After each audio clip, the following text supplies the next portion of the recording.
Senhoras, senhores,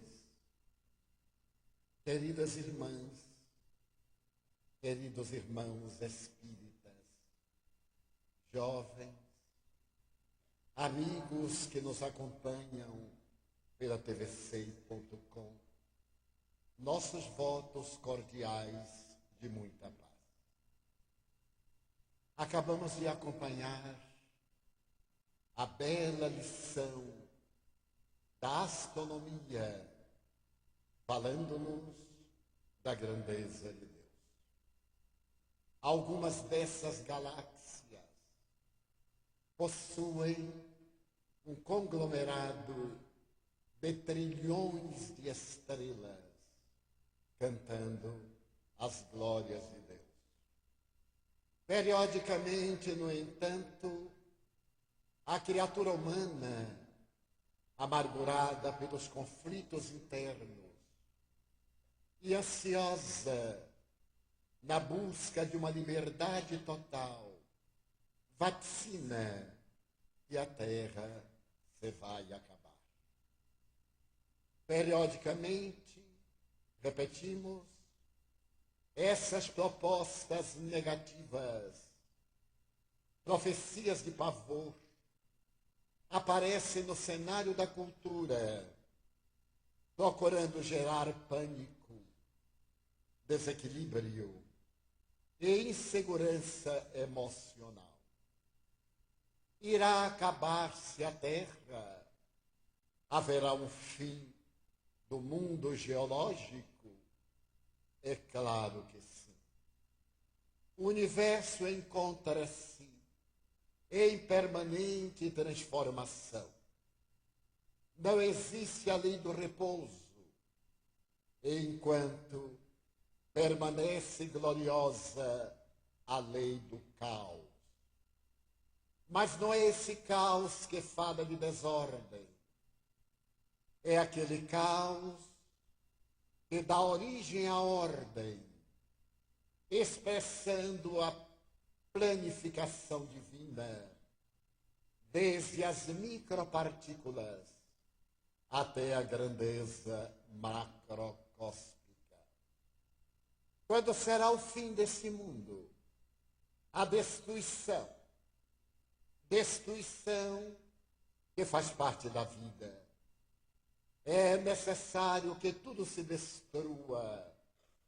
Responderam as entidades venerandas a Allan Kardec, a fim de que se renove.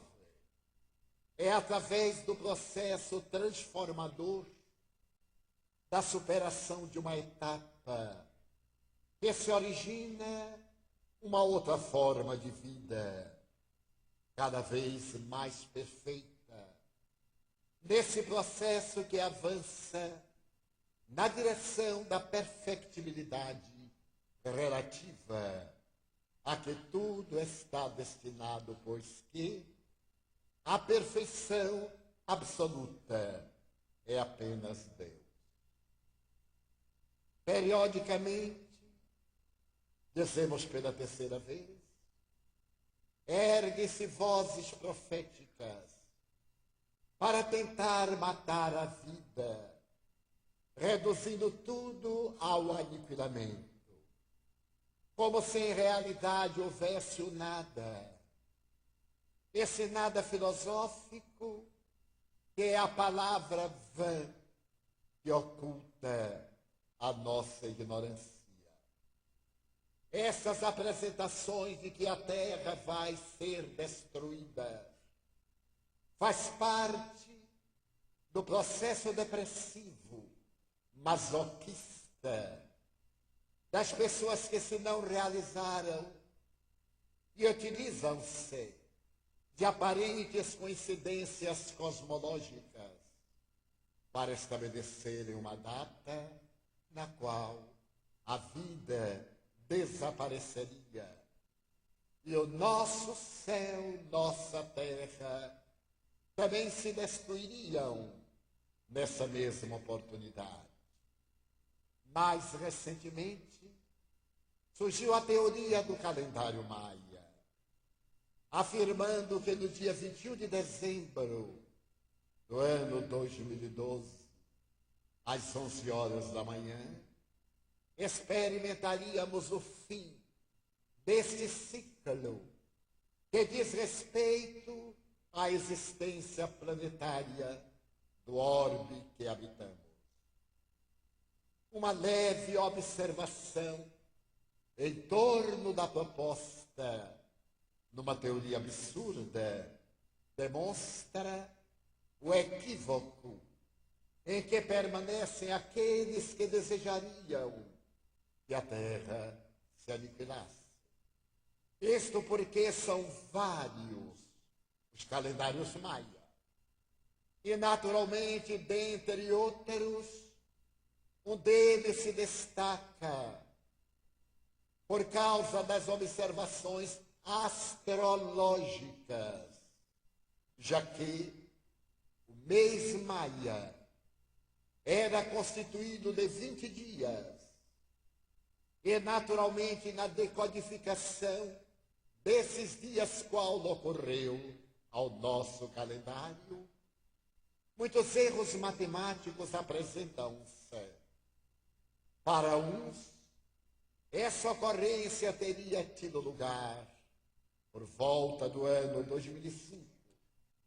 Para outros estudiosos, se prolongaria até aproximadamente 2015.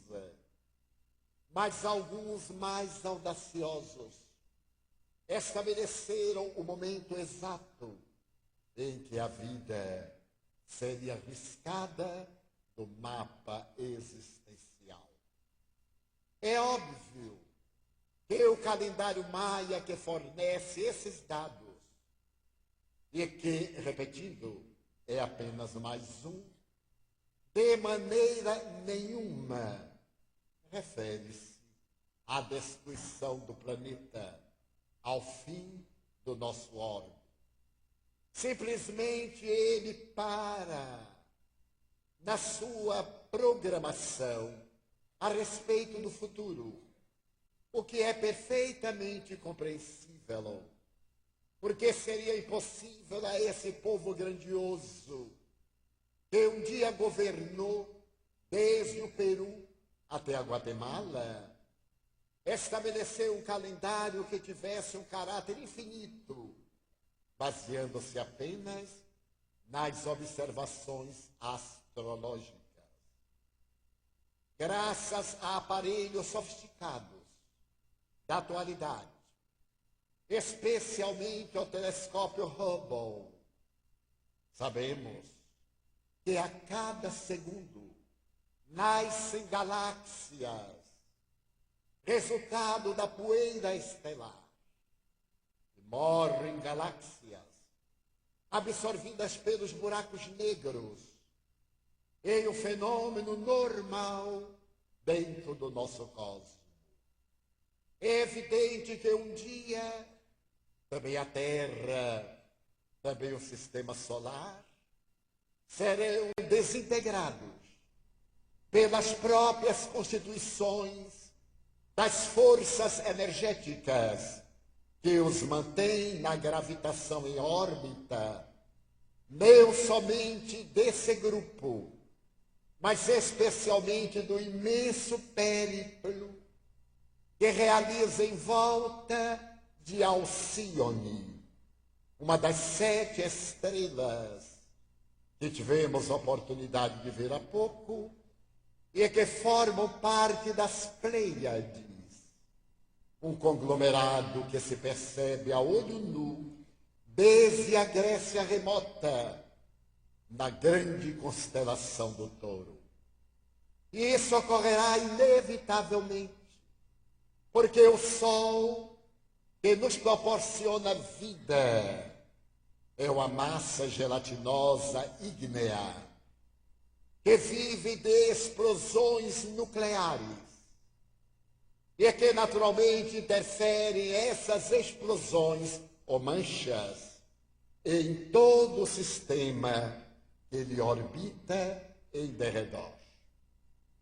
Os estudiosos das manchas solares, analisando o Apocalipse, que se desenha a respeito do fim do mundo, escreveram que periodicamente entre 10 e 12 anos, essas erupções solares atingem picos que de alguma forma mudam o clima do planeta terrestre e interferem na organização de todo o sistema. No obstante, no ano de 2005, em particular, no dia 5 de outubro e mais tarde no dia 25, houve explosões solares surpreendentes que saíram da marcha ciclópica e rítmica do próprio Sol.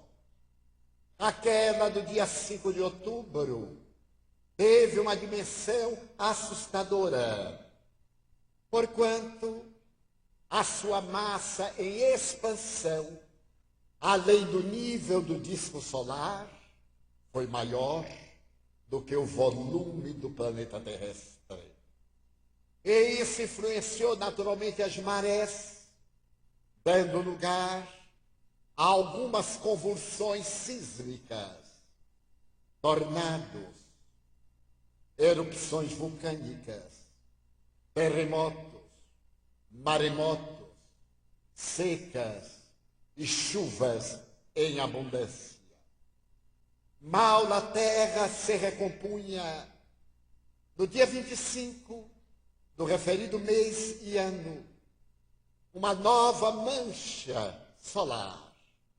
É a imensa protuberância que se destaca da massa ígnea. Teve o volume do planeta Júpiter, o maior do nosso sistema. E a Terra sofreu-lhe inevitavelmente as consequências, quando, talvez, houve a grande tragédia nos Estados Unidos do Katrina, com as consequências lamentáveis sobre os estados do sul norte-americano e particularmente aqueles que foram praticamente destruídos. Para que a Terra desapareça e venha a experimentar a destruição astronômica, alguns fatores tornam-se essenciais. O primeiro deles, a morte do Sol, através da qual também morreria todo o sistema. E os cálculos matemáticos são impressionantes, como tudo aquilo que diz respeito ao macrocosmo. O nosso Sol, para manter o seu arquipélago de astros, planetas, satélites, cometas e asteroides, converte 250 milhões de toneladas de massa em energia, em uma permanente ebulição. E para que ele venha a perder a vida, seriam necessários 11 bilhões de anos. Quando então desapareceria a massa e se acabaria o combustível energético. Eu me recordo que faz alguns anos, ao apresentar alguns dados astronômicos em uma conferência, percebi a impressão assustadora na face de uma senhora. Ao terminá-la, a mesma senhora veio até mim e me perguntou preocupada: é verdade que o Sol vai morrer e com ele todo o sistema, incluindo a Terra? Eu digo, é natural, porque nós vivemos no universo infinito em dimensão e finito no seu tempo, o que tem dado margem aos grandes matemáticos cósmicos asseverar que este não foi o único universo, que houve outros e provavelmente haverá novos universos. Então, é certo astronomicamente que o Sol vai morrer e todo o sistema solar. Mas, Divaldo, quando isso acontecerá? Segundo os astrônomos, dentro de 11 bilhões de anos. Ela ficou estarrecida, levou a mão ao rosto e disse: meu Deus, o que será de mim que ainda não me casei? É claro que ela dispunha de 11 bilhões de anos para esse casamento ideal e praticamente impossível. Dessa forma, com a extinção do Sol, nós teríamos o fim do mundo geológico, porque a Terra se fragmentaria.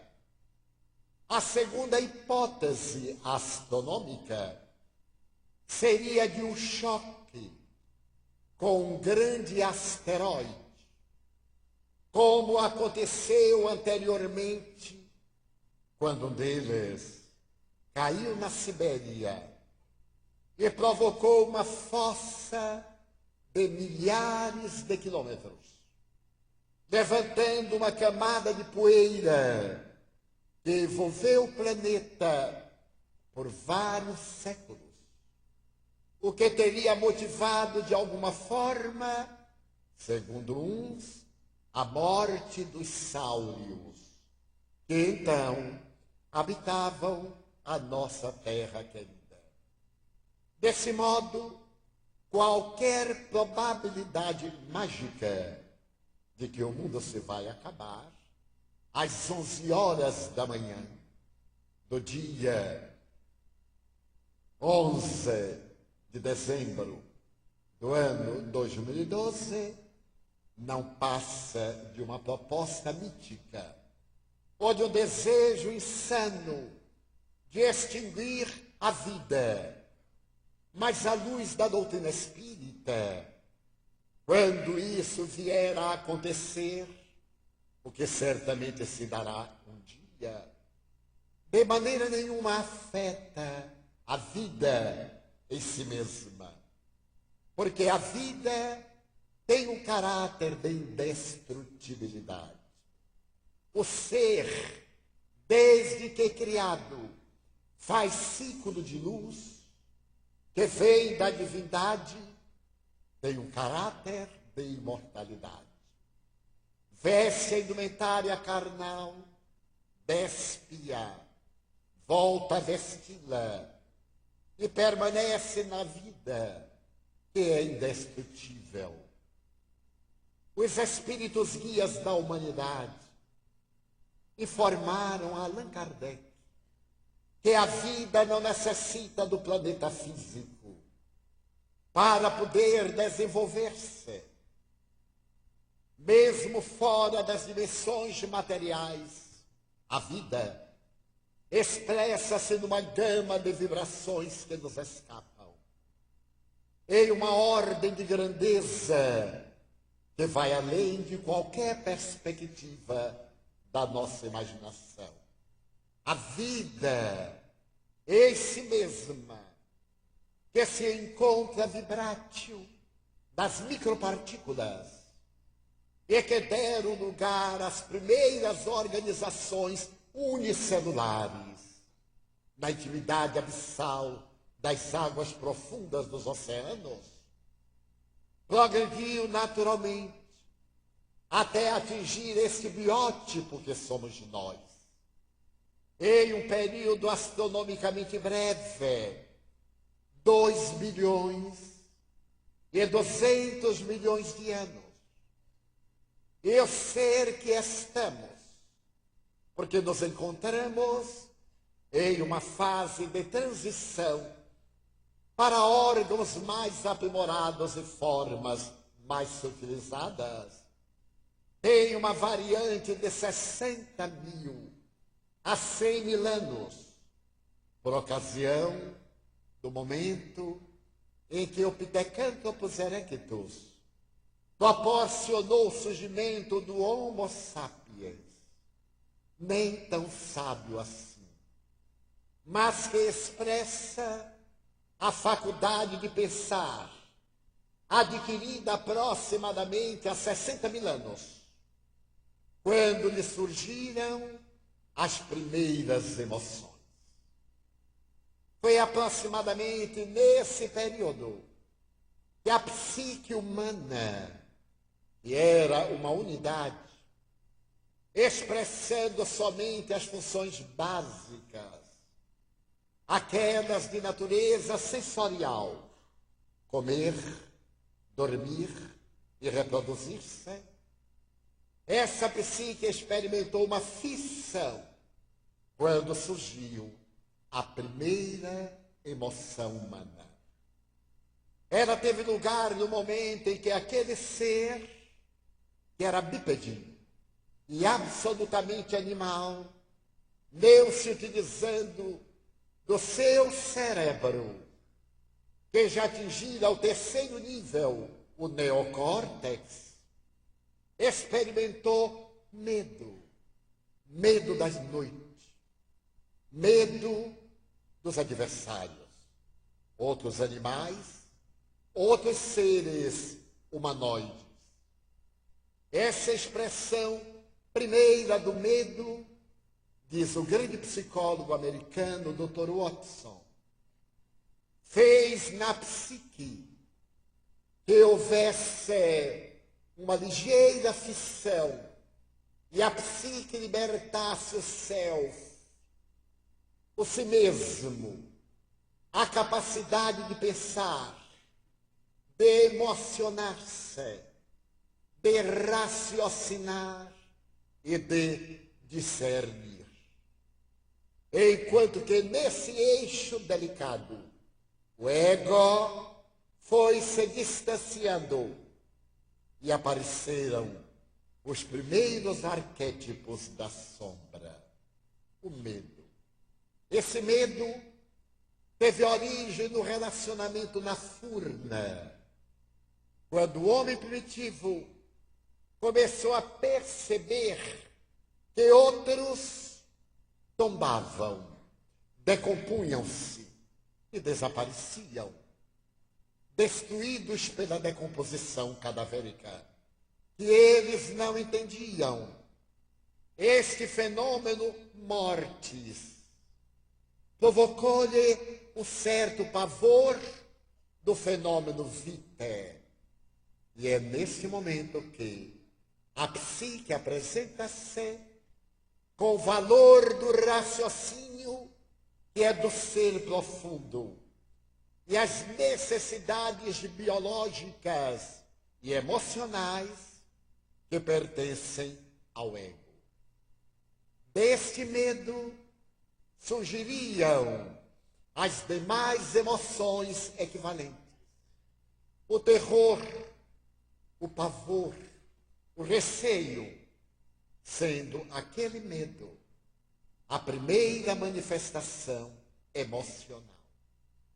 De imediato, agora com uma certa velocidade, porque enquanto a evolução obedecia a uma progressão aritmética, as emoções manifestavam-se numa progressão geométrica. O progresso multiplica-se por si mesmo. Enquanto não logramos determinada expressão, há uma nulidade. E ao adquiri-la, desenvolvimento aritmético, nós firmamos uma base que nos abre um horizonte maior, um salto geométrico. De imediato, veio a ira. O indivíduo, ao ter medo, tornou-se agressivo para defender a vida. Portanto, a preservação da argamassa corporal, as sensações, todos os sentidos orgânicos. A ira teve um caráter peculiar. Ela é resultado da emoção do medo, que rapidamente produz no organismo fisiológico uma reação hormonal. Nesse momento do medo, as glândulas suprarrenais descarregam na corrente sanguínea a adrenalina. E a adrenalina de imediato produz uma efervescência, um impulso de avanço para, defendendo-se, destruir. É o mecanismo automático nosso, destruir a ameaça para ficarmos em paz. Então a ira foi a segunda emoção que esse ser primitivo hominídeo, agora Homo sapiens, experimenta no seu processo de evolução. Mas, curiosamente, o organismo humano é tão bem elaborado que logo depois da descarga de adrenalina veio uma descarga de cortisol, uma substância calmante. E é nesse ínterim entre o desejo de agredir e de agir, vem a descarga intermediária, uma sudorese fria, um estado de fuga, e o indivíduo retrocede. É o impulso de fazer e o estímulo de recuar. É fisiológico, porque o indivíduo não tem tempo de pensar.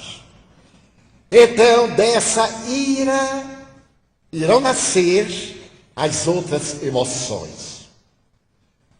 A mágoa, o ódio, o ciúme, o desejo de vingança e tudo aquilo que diz respeito à violência e à agressividade. Agora, dotado do medo, que produz a ira e os seus correlatos, o indivíduo começa a sentir a necessidade de apoiar o clã, de defender, porque é uma herança de natureza animal. A fera lambe o filho.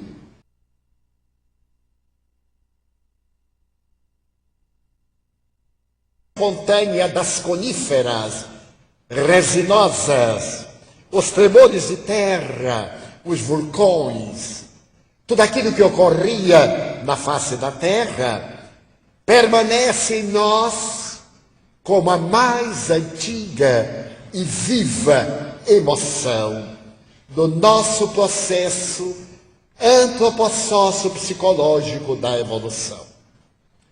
Todos nós temos medo. É perfeitamente normal. Como todos nós experimentamos momentos de tristeza, sem que tenham um caráter patológico. Neste período da depressão, logo diagnosticamos a tristeza como sendo uma expressão depressiva. E é um mecanismo do ego para poupar-se a aflições maiores. Quando morre o ser querido, é perfeitamente natural que fiquemos tristes, que experimentemos a emoção do amor, que sente a falta da presença do ser ausente, ou que sente a ausência da presença do ser presente na memória. Então, é perfeitamente natural que despertemos dias tristes, melancólicos.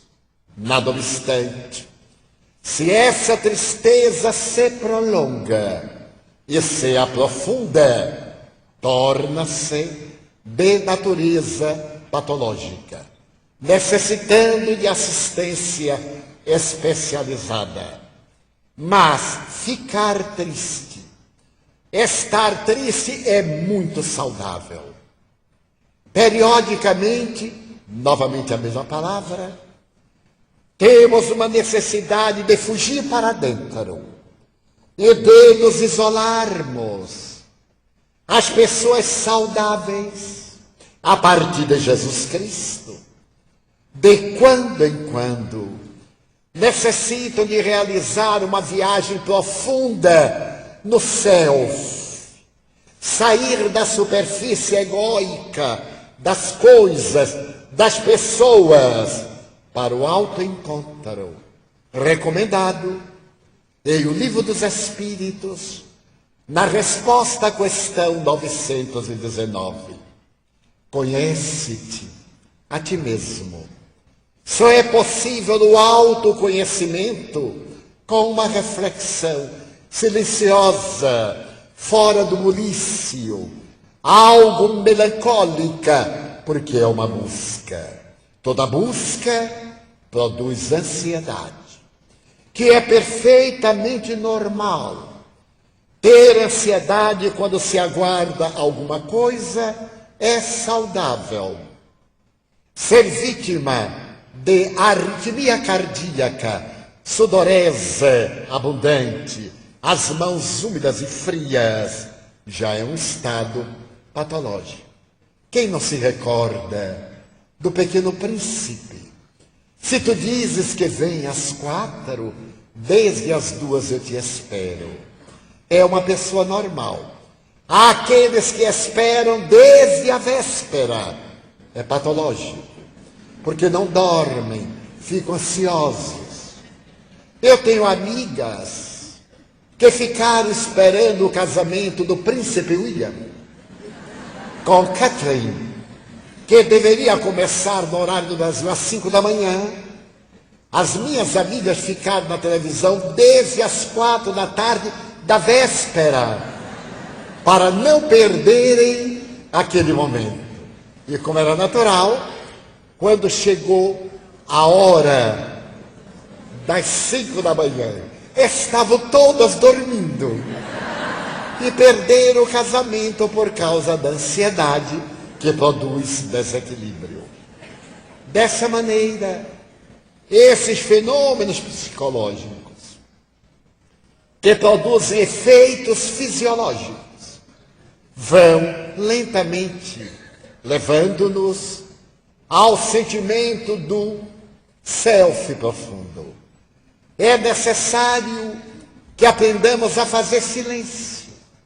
Há pessoas que detestam silêncio e que detestam ficar-se consigo próprias. A pessoa não aguenta ficar a sós, auto-amar-se, reservar-se um momento para o silêncio.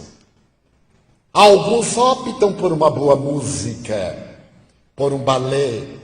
O funk não permite porque a pessoa enlouquece. Mas por alguma coisa que a projete. O ideal é a viagem interior.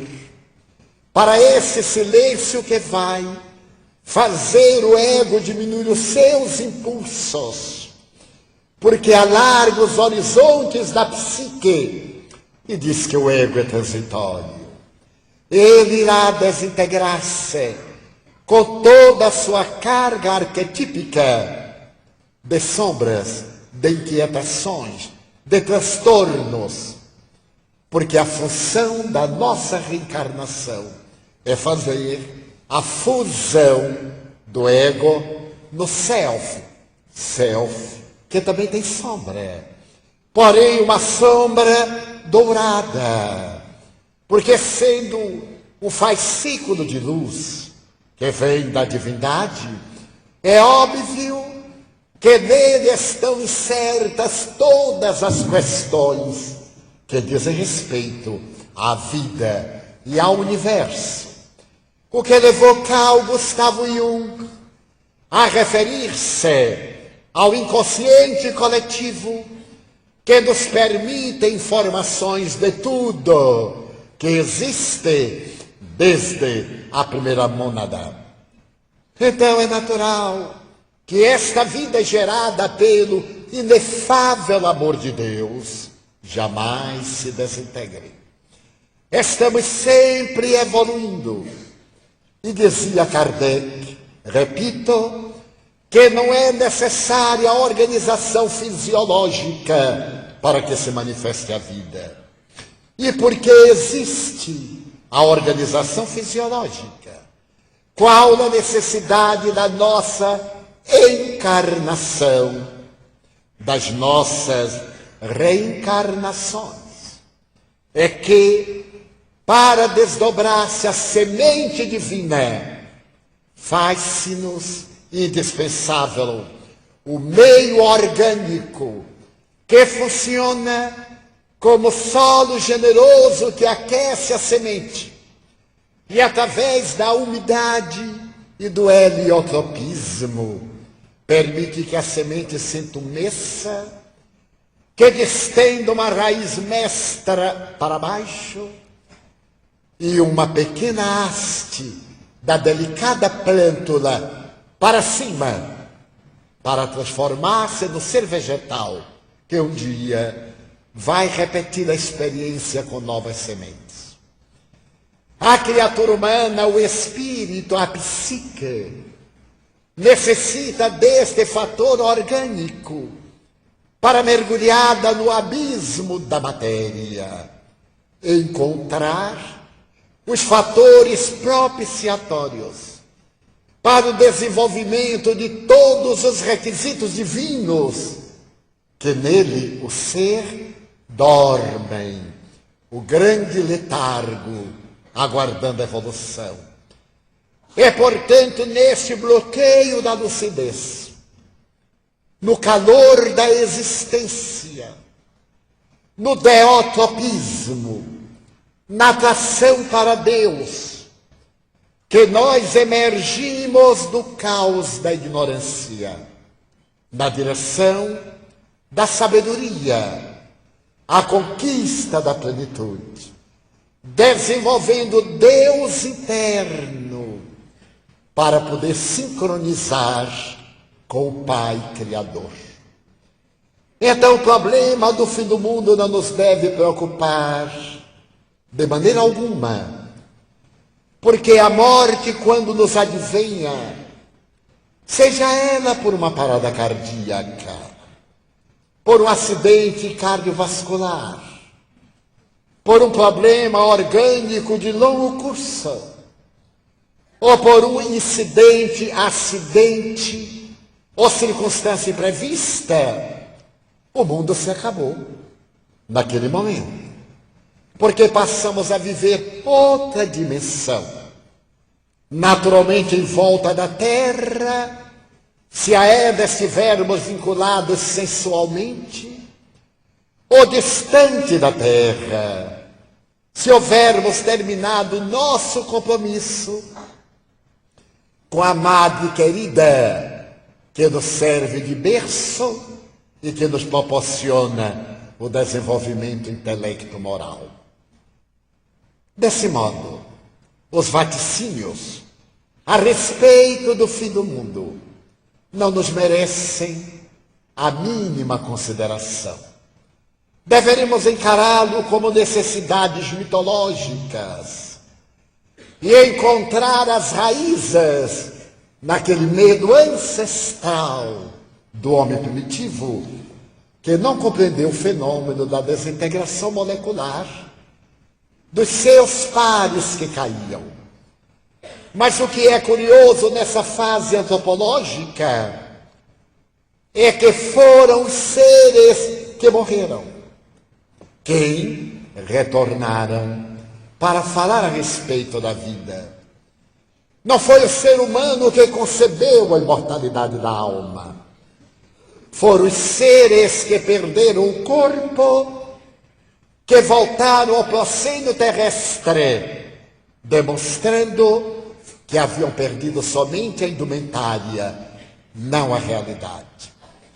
E nós vamos encontrar isso nas pinturas e escritas rupestres, na intimidade das cavernas, especialmente na França, ou em Feldhofer, ou na África do Sul, por ocasião do homem pequinensis. É curioso notar-se que, de repente, o homem primitivo via entrar algo que se movia e era transparente, e o medo levou a exorcizar este invasor da sua furna, e nascem os primeiros vestígios dos futuros sentimentos religiosos. Nós vamos encontrar na história da paleontologia estudos realizados em torno do período quando o homem descobre o fogo. Nos períodos hibernais, diante das antigas fogueiras, pedaços de pedra, pedaços de madeira, com as imagens, os traços, os riscos dos olhos, o nariz e a boca, que representavam a presença dos antepassados ali sendo carinhosamente aquecidos por causa do período difícil lá fora do inverno. Vamos encontrar ainda outras demonstrações dessa crença na presença de crânios humanos na entrada da furna, que alguns paleontólogos interpretam como sendo o primeiro ritual para impossibilitar que aquela sombra transparente adentrasse-se na caverna para apavorar os indivíduos que a não entendiam. Então é natural que nós tenhamos medo de alma do outro mundo. Uma coisa curiosa, quando eu me tornei espírita, foi constatar alguns mitos. Porque na religião que eu professava, raramente se falava em espírito. Sempre se falava em alma do outro mundo. E era natural que, sendo de outro mundo, provocasse pavor naquele que estava neste mundo. E eu tinha pavor das almas do outro mundo. Embora me aparecessem, me diziam que não eram almas do outro mundo, eram espíritos. E eu me acostumei a dialogar com espíritos, sem ter-lhes medo, mantendo o meu medo de almas do outro mundo. E o espiritismo irá me causar um outro segundo impacto, porque eu havia lido muito obras de Sherlock Holmes e obras da mitologia mundial e inglesa em particular, especialmente do período de Henrique VIII, ancestral da rainha Elizabeth II, com quem eu tenho um leve parentesco, embora ela não se lembre.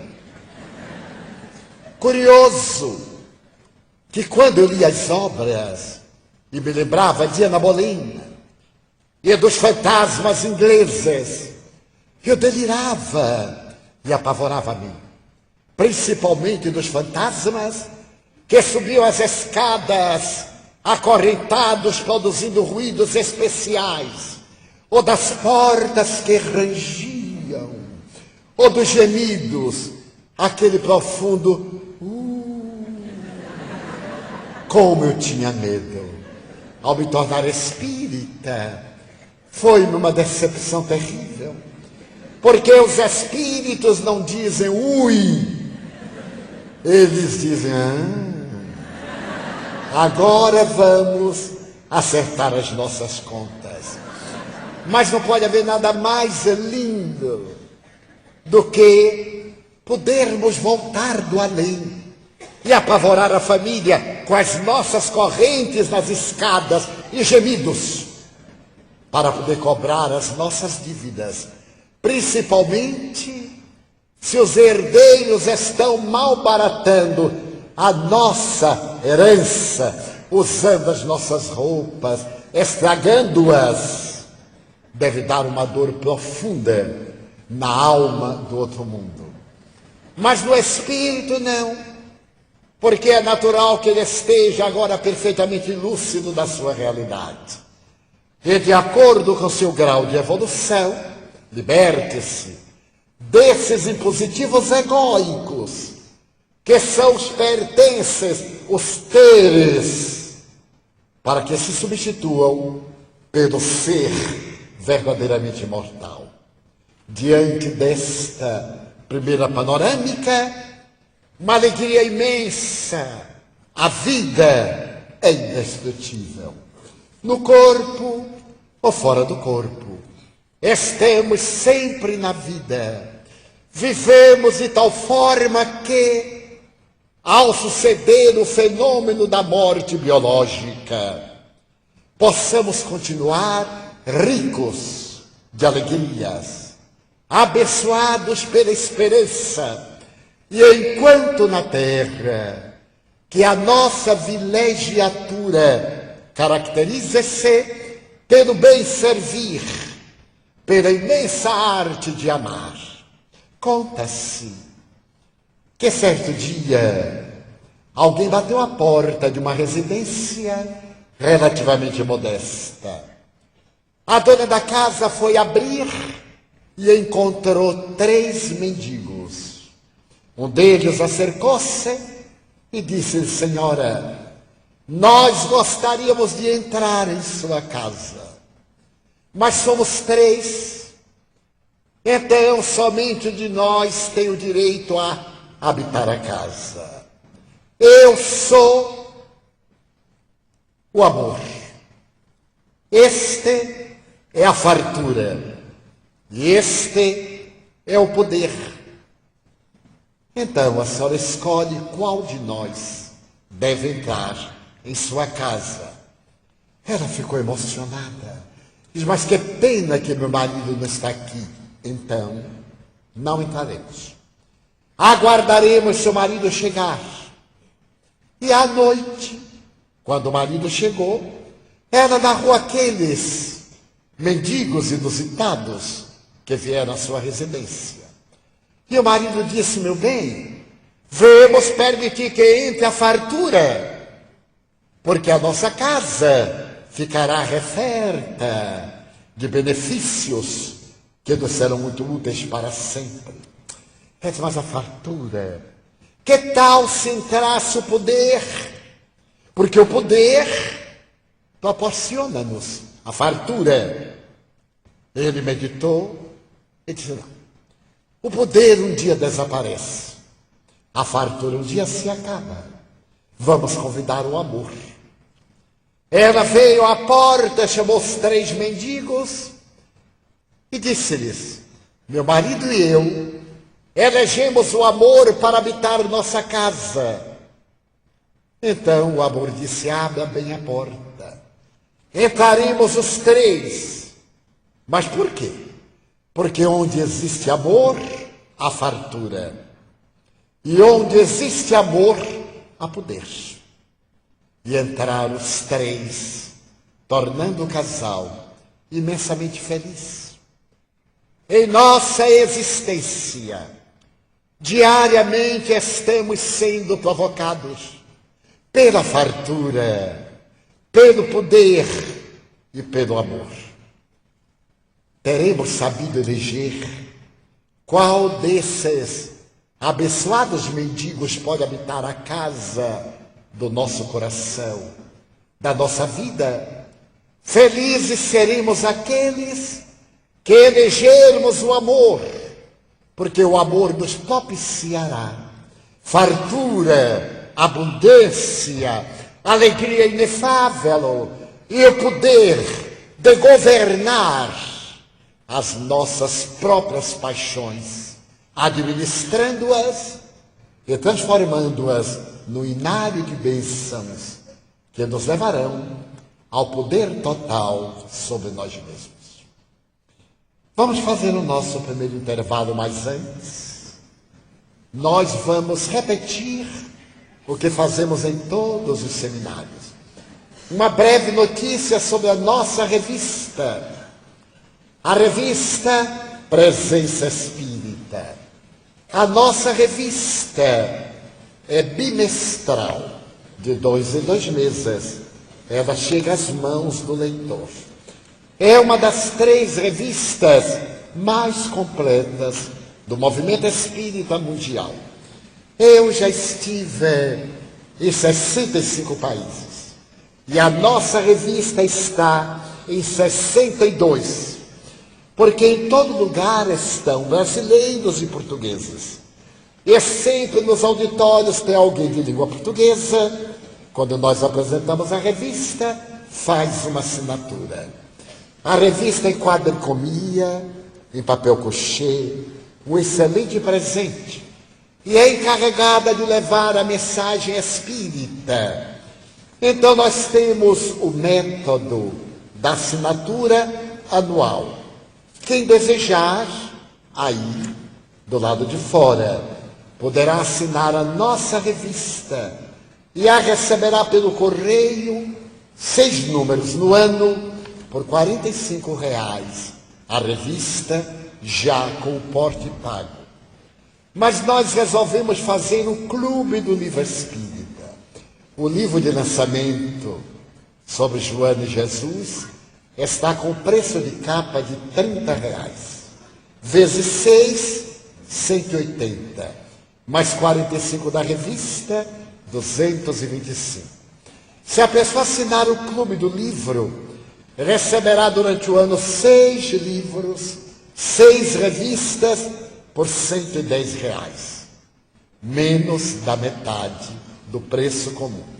Mas alguém um dia me disse: ora, Divaldo, toda vez quando eu vou ler um livro espírita, os obsessores me pegam e eu durmo. Eu achei curioso, porque o obsessor nunca pega ninguém que está lendo Playboy, Playvaca, Contigo, não.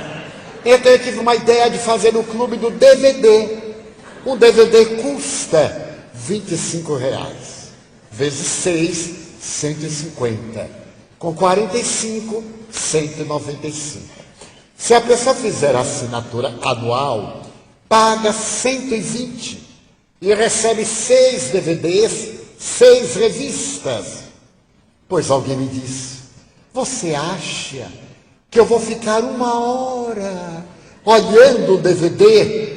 Então, eu tive ideia de fazer no clube do CD, porque põe no carro, nesse trânsito maravilhoso, a pessoa é obrigada a ouvir.